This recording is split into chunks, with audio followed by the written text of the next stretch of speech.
Hello everyone, I hope you're having a wonderful new year. One of my New Year's resolutions should definitely be quit wasting bananas. I have a really bad habit of buying bananas and not eating them and they go bad. These are like definitely overripe.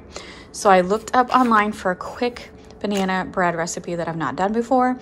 And this one is banana bread cookies. I got it from the Girl Who Ate Everything website. I will link her recipe down below. There's several of these banana bread cookie recipes out there, but this one I like the most because it had all the ingredients that I already have on hand. The only difference is hers is 1/2 cup walnuts. I don't have walnuts, but I do have pecans, so I'll be using pecans instead. I actually did have mini chocolate chips for a recipe that I never did, so that worked out perfectly. And of course, I always have overripe bananas. So for this recipe, we need 2½ cups flour, 3/4 teaspoon baking soda, 1/2 teaspoon baking powder, 1/4 teaspoon salt, 3/4 cup mashed ripe bananas, which is about 2 large bananas. I have 4 here. I will cut off the bad spots, so I might need more than 2 bananas.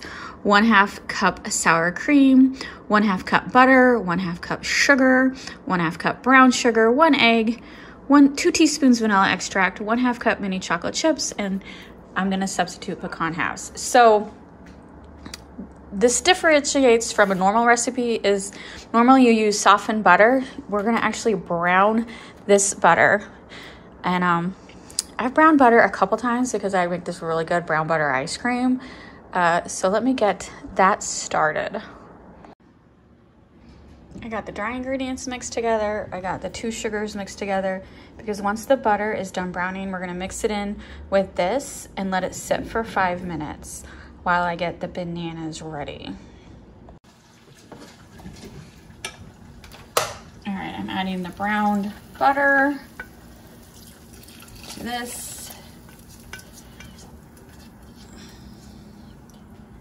And then stir this all together, and it said let it sit for 5 minutes to cool it down.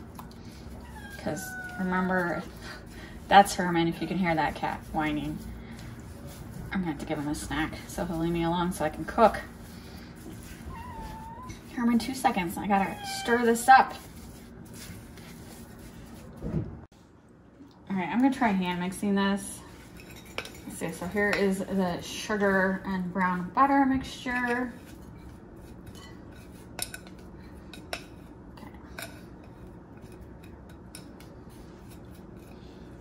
That. This is the egg and the vanilla mixed in with the egg.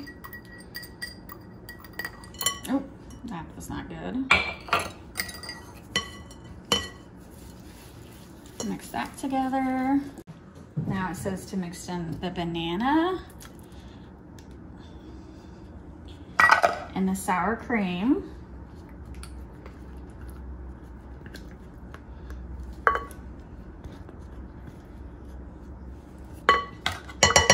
Switch to a bigger spoon. All right, mix that together. Now what does it say? We already got the dry ingredients. So, uh-oh, I did the banana too soon. No, it says mix in banana and sour cream and okay, I got it. So I got all the wet ingredients mixed together. That is correct. Now I slowly add in the flour mixture, which was, the flour, baking soda, baking powder, and salt. I'm hand mixing this because I've made banana bread before and it always seems like the key thing is don't overmix. Let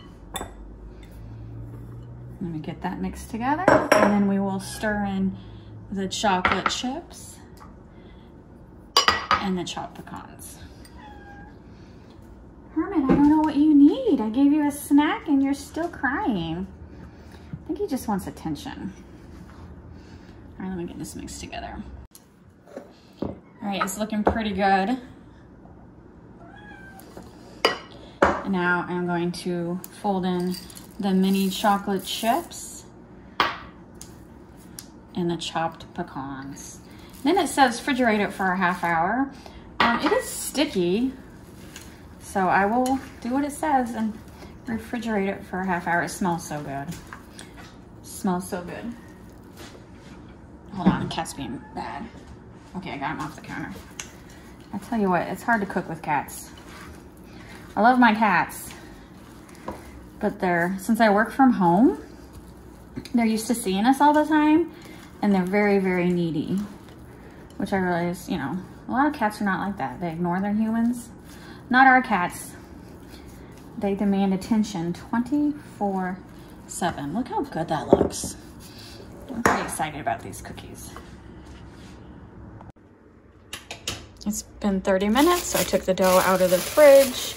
Now we're gonna bake them 10 to 12 minutes at 350 degrees with a 1-inch scoop. Makes 36 cookies. I always do 12 at a time, 6 to each sheet, so it will take 3 batches.